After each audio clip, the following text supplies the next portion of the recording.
nous continuons à bien mariner notre poisson avant de le réserver à côté. On viendra le chercher en temps opportun. Voilà.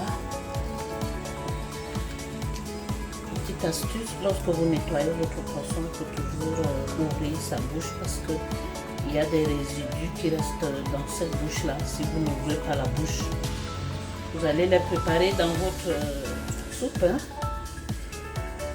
Et moi, j'ai nettoyé mon poisson, je l'ai rincé avec un peu de vinaigre de cidre.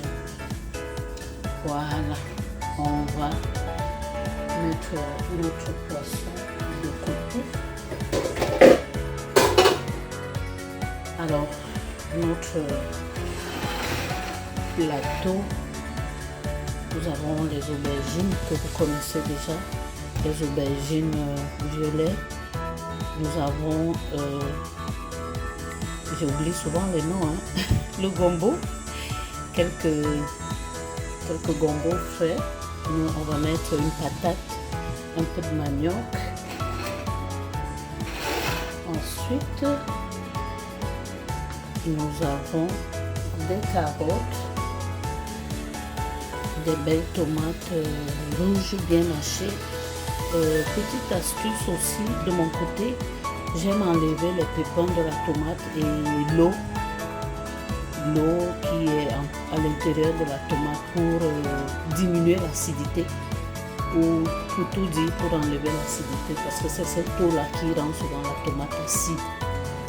Voilà, nous aurons besoin de quelques gousses d'ail, de l'oignon haché, j'ai pris un oignon et demi, notre tomate en boîte, juste pour donner de la couleur à notre plat.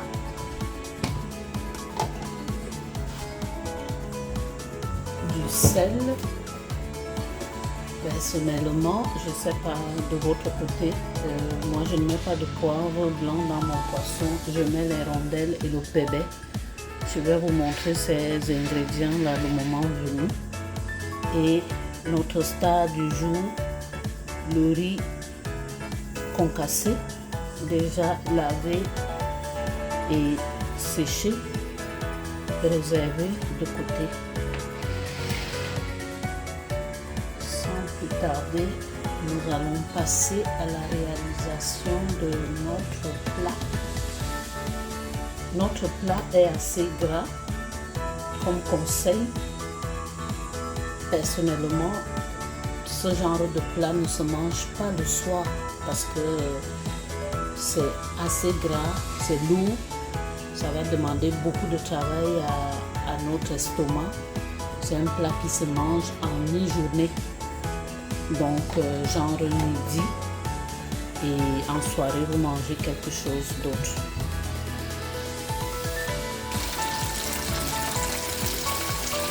Dans notre marmite déjà au feu, nous allons d'abord bien cuire notre tomate. On va cuire.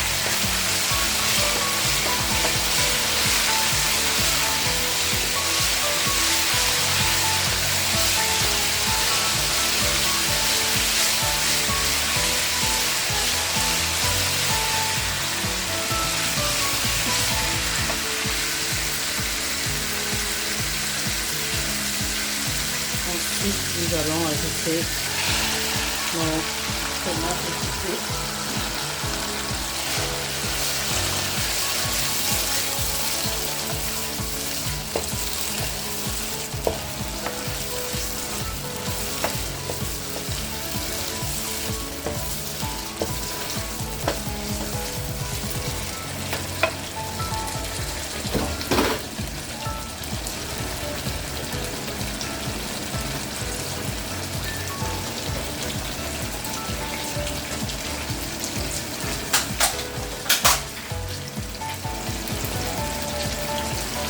de condiments congelés.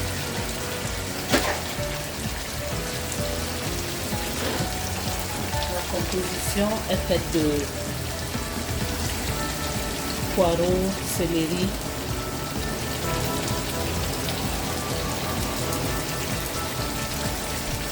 basilic aussi.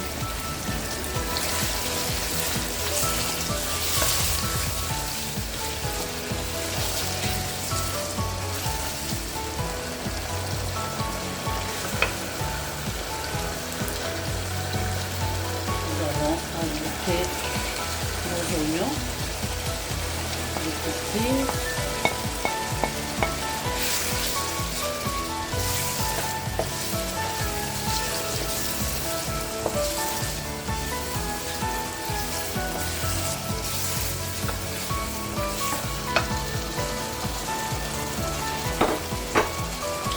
Pendant ce temps, nous allons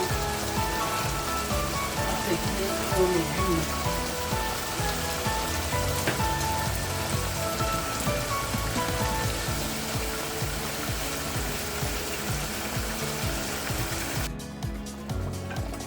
Nous venons enlever nos bonbons qui semblent déjà cuits parce qu'ils ont changé de couleur. Je pense que les aubergines aussi. Les aubergines marron, les autres vont rester parce qu'ils sont encore un peu durs. L'idéal, comme je le disais, ma foi, n'est vraiment pas d'abandonner des légumes pour qu'ils deviennent, qu'ils soient inexistants au niveau de la dent, qu'ils passent. Mais personnellement, moi j'aime les garder comme là. Ils ne sont pas trop cuits et ils ne perdent pas de leurs vitamines. Parce que lorsque les légumes sont cuits vraiment à point, là, vous allez le remarquer dans mes repas. Je veille à ce que ce soit vraiment quelque chose de fait à chaque cuisson.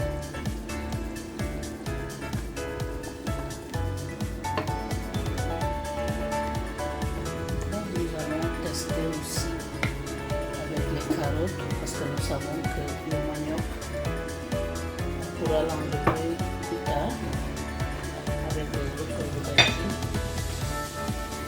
Donc pour tester nos carottes, les carottes aussi, on peut déjà les enlever.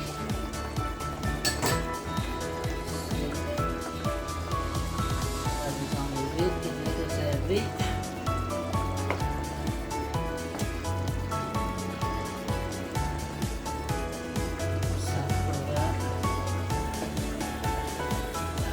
Pour la déco à la fin et aussi pour avoir comment dire souvent une petite salade de légumes dans notre riz, car le riz seul n'a vraiment pas de matière nutritive réelle parce qu'il est poli à la récolte. C'est les plus le coco là. Voilà ce que ça donnait. Vous voyez, hein?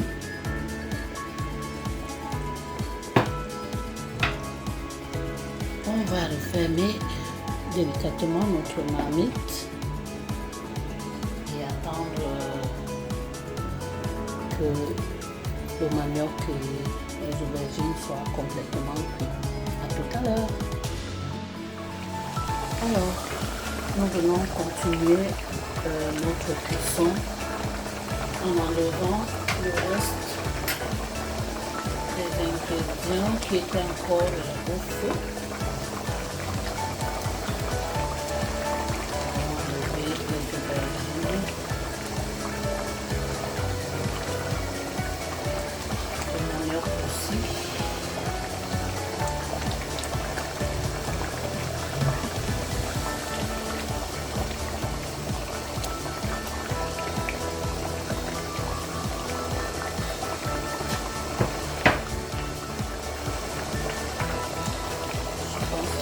Patate est déjà va tester un peu.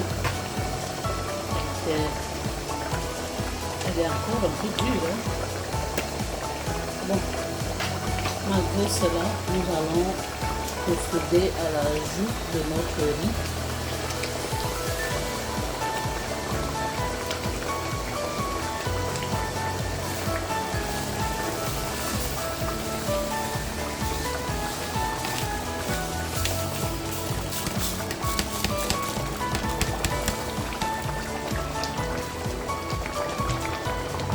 Nous allons diminuer un peu le feu pour que ça puisse cuire à feu moyen. Quand le feu est trop fort, les aliments ont tendance à ne pas cuire comme il faut. Nous allons diminuer un peu. Regardez-moi cette texture. Ah, ça donne déjà envie de manger. Aussi un peu d'eau pour inclure notre riz.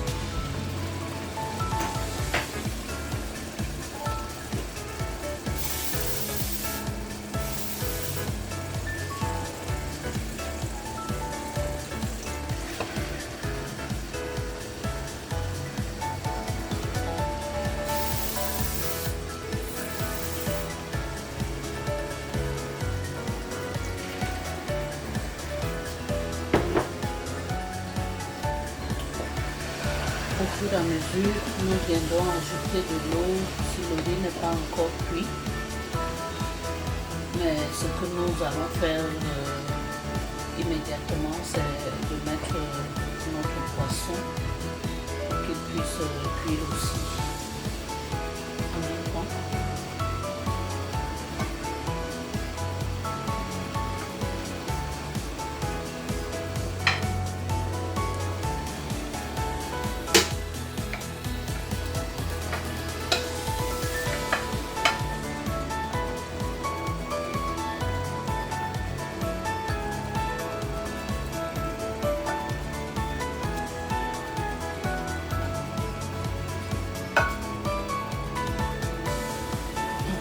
L'assaisonnement avec notre marinade.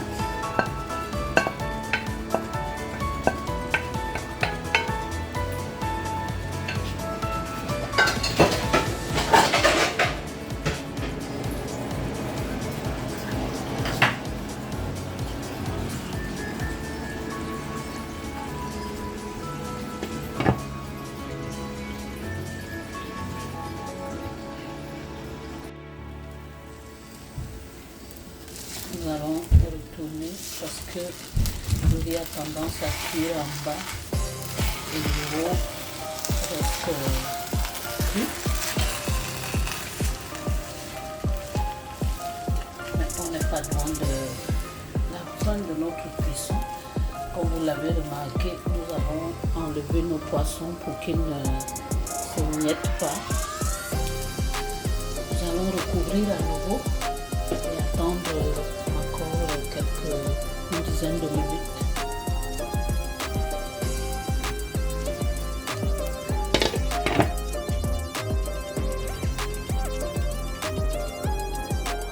Alors, notre plat de tchéboudjen est prêt. Assalamu alaikum. Nangader, j'attends les commentaires et j'attends vos critiques. Je tiens aussi à souligner que c'est un plat absolument complet, on y retrouve un peu de tout. Personnellement, j'ai diminué un peu d'huile parce que je n'en mange pas tellement. J'ai diminué aussi la tomate pour ne pas trop charger mon plat.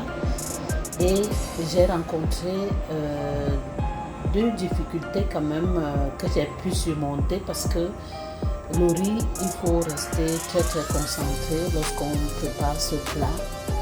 Et le riz a tendance à cuire en bas et le haut, en bas de la marmite, et puis vers le haut, il restait cru. Donc il a fallu que je retourne continuellement que je vienne retourner en ajoutant délicatement de l'eau, pas d'un coup. Et la deuxième difficulté aussi, c'est pas une difficulté, je dirais que c'est un plat où il faut être patient et vigilant parce que à chaque moment, il fallait enlever des ingrédients qui sont déjà cuits. Il fallait enlever le poisson. Quand il est cuit, il faut le conserver à l'état pour qu'il ne s'émiette pas. Mais j'avoue que c'est un plat très très délicieux et moi je m'apprête à le consommer. Je vous souhaite bon appétit. Pour finir, ceux qui ne sont pas encore abonnés à notre chaîne, encouragez-nous, sonnez la cloche de notification et pour ne pas manquer nos recettes lorsque nous allons les poster. Je souligne ici que nous postons de temps en temps, mercredi, mais beaucoup plus chaque samedi, vous avez une nouvelle vidéo. Allez, ciao, ciao!